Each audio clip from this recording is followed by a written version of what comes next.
Mon voisin a-t-il le droit de mettre un autocollant d'entreprise sur sa boîte aux lettres ? Vous écoutez un podcast imaginé par Le Particulier, le média de référence pour mieux connaître vos droits au quotidien.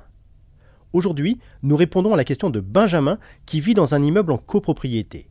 Il constate que son voisin a mis un autocollant d'entreprise sur sa boîte aux lettres. Il se demande s'il en a le droit.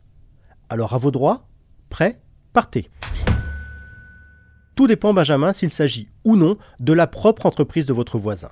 Si c'est le cas, il a parfaitement le droit d'indiquer le nom de son entreprise sur sa boîte aux lettres et de faire envoyer son courrier à son adresse personnelle.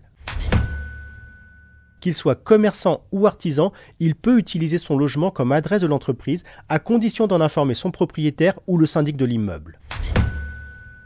Pour une entreprise individuelle, elle peut rester domiciliée dans le logement tant qu'il n'y a pas de réception de clientèle ou de marchandises. Pour une personne morale, c'est différent.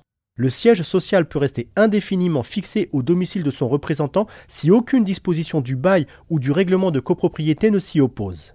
Mais s'il existe des restrictions, la domiciliation est limitée à 5 ans. A contrario, pour une société non commerciale, une SCI par exemple, la domiciliation ne nécessite pas d'autorisation préalable de la copropriété.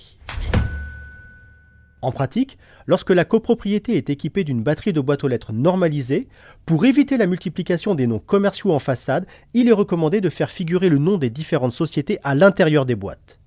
Ainsi, le facteur disposant d'un pass spécial lui permettant d'ouvrir le panneau complet en une seule fois, il pourra lire les noms et déposer le courrier.